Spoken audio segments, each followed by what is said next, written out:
Hi, everyone. Welcome back to the Road Trip Flip. I'm Andy. Marvin, welcome back to the studio. Hey, thanks for having me. As always, it's a pleasure. This has been a lot of fun for me, as I feel like I'm saying that every episode now, because you have so many good stories. Your stories have a lot of depth and detail. There's a lot of cool people that you've met in your life. And I don't know all these people, but I feel like I know them because you talk about them. But every once in a while, I'm kind of curious with the car or cars or wagons or vans, the things that you pick up, because they're not. I'm not going to say the word. I'm going to stop short of saying the word fringe. They just seem real normal, right? Yep. And I know that you titled this episode "Old and Boring." Why? I think I know where this is going, but talk about what is behind these cars that people are having you help them find, or that you're looking for, that to someone on the outside looking in might go, I wonder why he likes that one. Yeah, I get that a lot. So because of that, though, Yeah. but I know there's a reason. It's not just like for nothing. So I'm eager to hear about all that today. Okay. So it obviously all starts with a little bit of history. And when I was a kid, my babysitter was the television. And so a lot of my favorite TV shows had a major play in how I picked these. Of course, my life and growing up in Southern California and the people I was around, a lot of older people, had a lot of influence there too. But the TV shows were like, Happy Days, Dukes of Hazzard, even the Wonder Years, which was later, but the Wonder Years, that was set in Southern California. And if you see some of the vehicles going by in all of these TV shows, they're very similar to what I like now, and they're just normal, everyday, daily drivers. There was one movie, or a couple of movies, that also later on had a major influence. There was a movie called Vanishing Point. It was about, I think it was a Dodge Challenger or Dodge Charger. It was a white muscle car, and that was one. The Blues Brothers. I think that was, I don't know if they had the record for most cars destroyed in production. But again, those were also Mopars, old muscle cars. I'm not a Dodge fan, but now they're becoming more pricey because of movies like that. I was going to say, you can say you're not a Dodge fan, but it kind of sounds like you're referencing a lot of Dodges in the moment. I am. And then the one TV show that, even though it's not a car or a van or a truck, had a really huge influence on me was a TV show called Then Came Bronson. I don't know if you ever remember that, but it was about a guy that he traveled the country after his friend died, and his friend had a Harley Davidson Sportster, and so somehow he acquired the bike and just toured the country on it, and great stories of people that he met along the way. But it was the bike that got it for me. And in fact, my first ensign mobile when I became a naval officer was a Harley because of that TV show. And then during my high school and college years, I didn't make a whole lot of money. So the vehicles that I drove, I drove what I could. I did have some help from my dad. My dad was still, even during my high school and college years, he was still a car guy. So a couple he gave me, he bought them for me and said, "Here, just use it. I'll keep it." He kept it in his name, but I had full access. It wasn't till later till I was able to buy my own cars. And I think something culturally has shifted since the time you're referencing and you're talking about right now to today, where, I have my own kids who are coming into driving, and they're not as interested in cars and driving as like I know I was when I was a kid, and getting your license and having a car meant like autonomy. Yep. But so much of the world back when we were growing up was you just have to go to the place to experience it. You can't see it. You didn't see. I didn't have a phone. Right. Well, I didn't even have the internet when I was growing up. Right.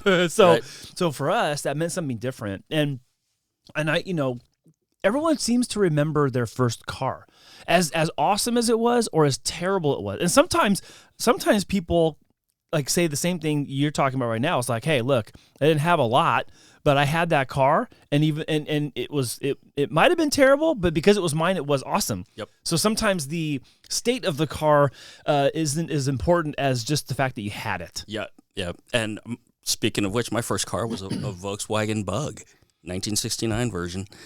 And a lot of people have that story. Yeah. Oh yeah. And I had to work on it all the time just to get to go to school. They have that story too. Yeah. I think, hey, look at that common thread. Yep.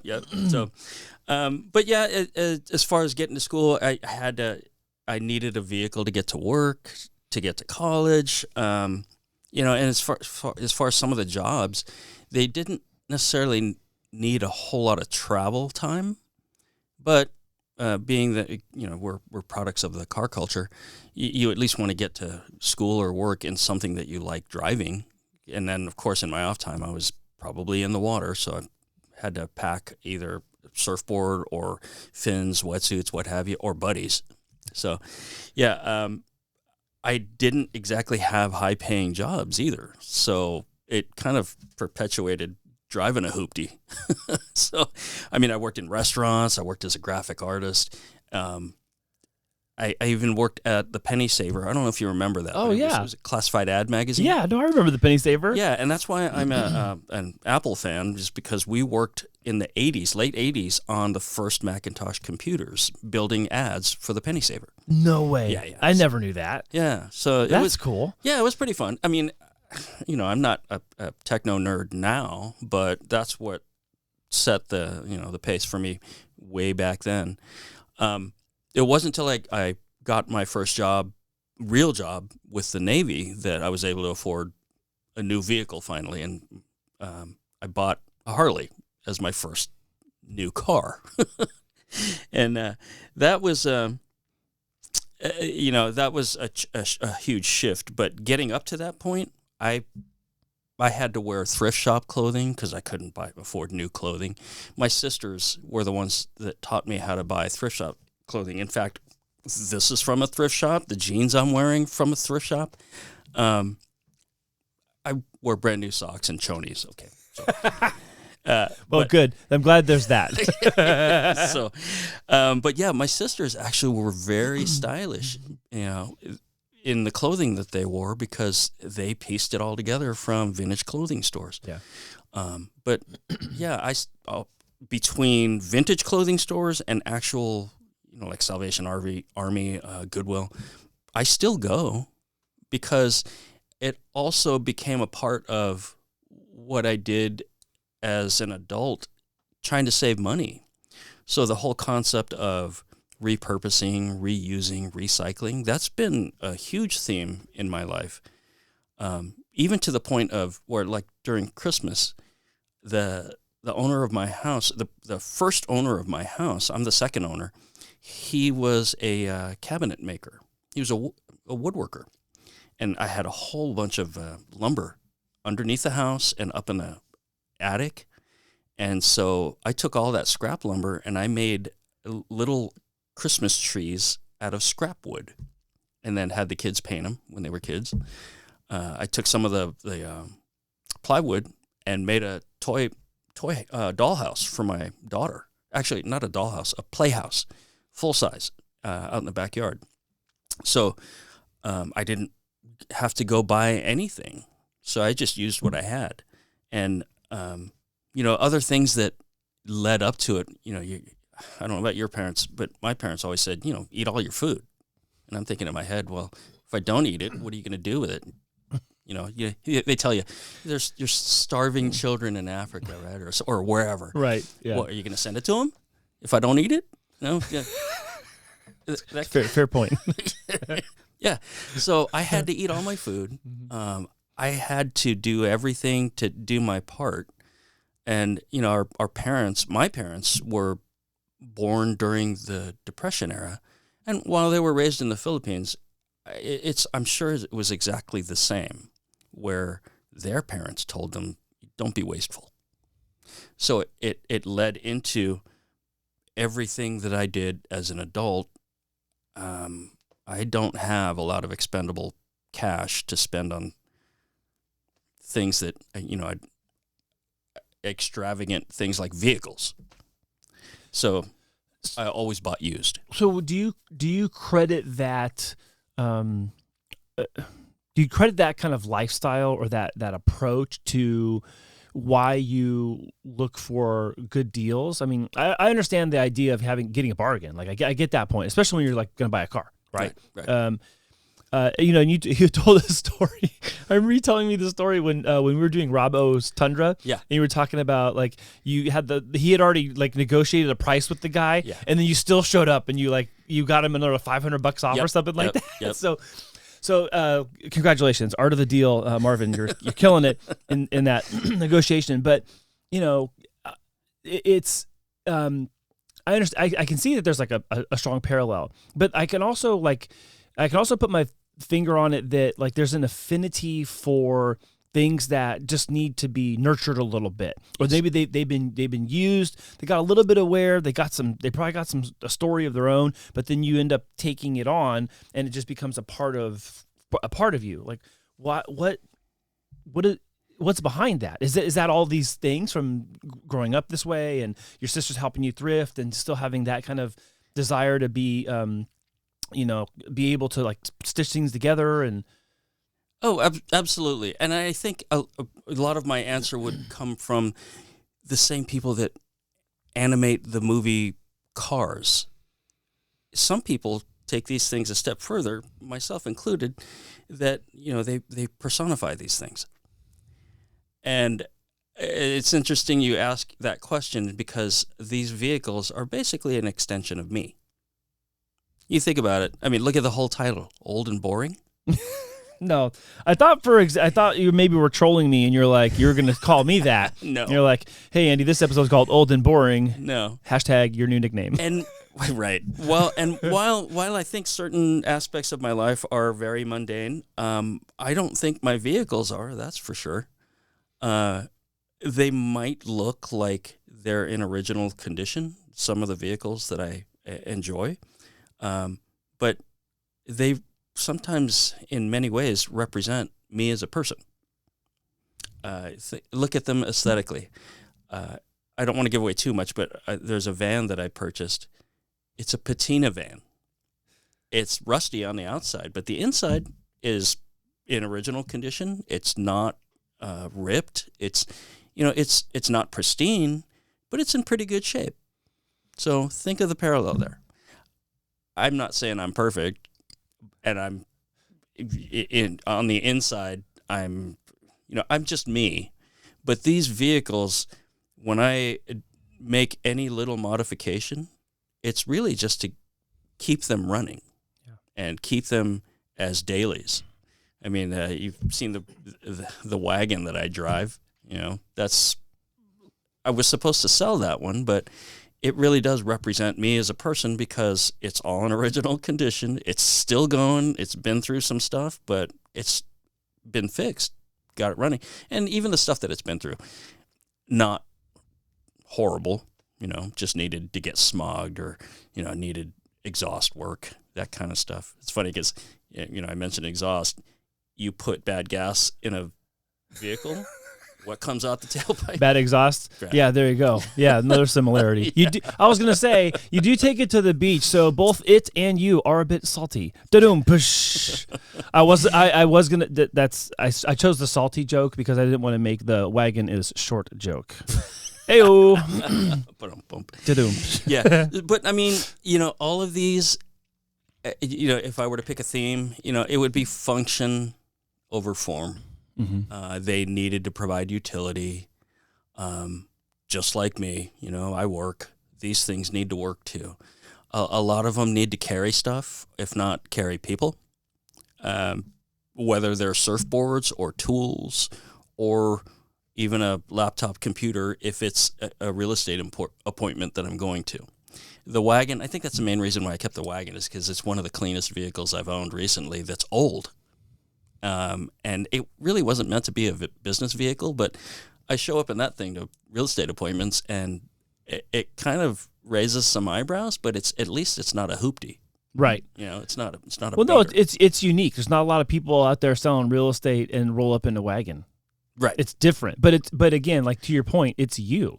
Yeah. And it's an extension of you. And I think that's super. I just think that's super cool. Well, a lot of times people don't know that there's a surfboard in it. Actually, it's here and right now. There's a surfboard in it.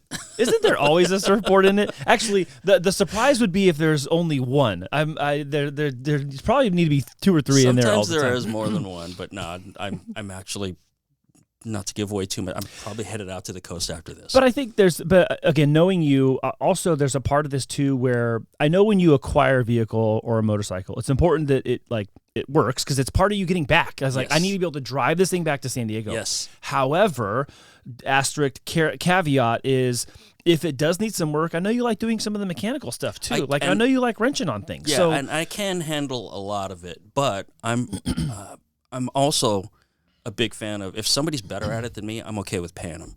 Well, of course, because there's also safety and reliability. But Absolutely. I'm saying, as far as your interest of being able to fix things and Yes. knowing how to fix things, like you've told stories of having to fix things on the side of the road sometimes. Oh, And yeah. you have to be a little handy to be able to do that. So even if you're finding the vehicle at the place and you have to trust it'll get you back, sometimes it doesn't always work out that way. Yes, and there's going to be more stories of that, especially a big one that's coming up in a couple of months, because I'm not finished with the trip. But yeah, big breakdowns. And they've happened. Kansas City, right? Is that what we're talking about? Oh, yeah. Yeah. All right. Oh, yeah. Kansas City coming soon, or maybe not soon. Well, some of the stories already on Instagram, so I mean, if you want to get a spoiler alert, it's there. But yeah, and it happens often, and that's just the cost of doing business. And it's call them occupational hazards, and this really isn't a business. This is really for fun. So, I mean, and as a side note, yes, I'm a trained mechanic. I did go to the Motorcycle Mechanics Institute in Phoenix years ago, but doesn't necessarily mean I'm a great mechanic. I just kind of have a good idea of what to bring to the shop when I bring it in for maintenance or repair. But yeah, I mean, it has to be reliable. It has to be cost efficient. It has to be affordable. Parts have to be available. And all of these vehicles that I'm picking up, they're very common, especially back in the day. And I production numbers have a huge play in the rationale why I pick these things. Because if I need to go pick up a motor, which I've done before for one of my Fords, and replace it, they're easy to find. Yeah, there's a lot. There's a lot of them. Yes, absolutely. The other added bonuses are if I could help provide an education for not just for me but for my son. I'm not trying to turn him into a gearhead, but he sees what I do and he can take it or shake it. Whatever he sees me doing, if he can follow suit and use it when he's an adult, great. At least I shared something of me. And that's also creating some memories for the two of you as well. Oh, my goodness. And I mean, we had recently shared, even in the Robo Tundra story, and you guys going to all the different skate parks and, having that road trip together and then taking Rob his truck. It was kind of like a reverse road trip flip because, I mean, you went and took the car to him, not got the car and brought it back. So that was a little bit different, but you got to do it with your son. And that creating cool memories like that is going to be, he's going to think of that so fondly. Oh, yeah, yeah. And there's more. I did take my son on a couple of others, and those stories are coming as well. As far as, the vehicles that I do gravitate toward, vans. Because, again, I love my wagon, and I love the fact that I can use it for business. But vans, I like going camping, van camping specifically. And obviously it revolves around surfing. I don't have the dirt bikes yet, but that's coming. Stay tuned for that one. And is the van that you are still waiting on to get back to San Diego, is that one that you're going to flip, or is that one you're going to keep? I'm probably going to keep it. Probably going to keep it. All right. So you're going to have it as a camper, like you're going to intentionally. Correct. Okay. Correct. And how much do you have to build out in it? Like, is there anything in the back, or is it like that? It's functional, or it's none? got benches. Okay. And because it was a church van, so it's got benches for people to sit on, but not sleep on. They're just regular old passenger benches. You got that thing in build framing like you did, because you did another one like that too. I did one, and it just happened to be red and white. So yeah, I was like, hold on, this is the same thing. Giving away too much of the story, but hey, I like what I like. Yeah, exactly. And so I'll probably keep it. It's kind of like this van. again, it has so much personality. The way it looks on the outside, it doesn't have any rust or bumps and bruises. It's just rusty on the outside. You know what's interesting to me is when we did the G20 van episode, I was kind of thinking like, why would anybody want this? Yeah. If it's the same thing, like it's like with most things, if you like stop long enough and you step back, you go, you know what? Whenever there's a seller, there's a buyer.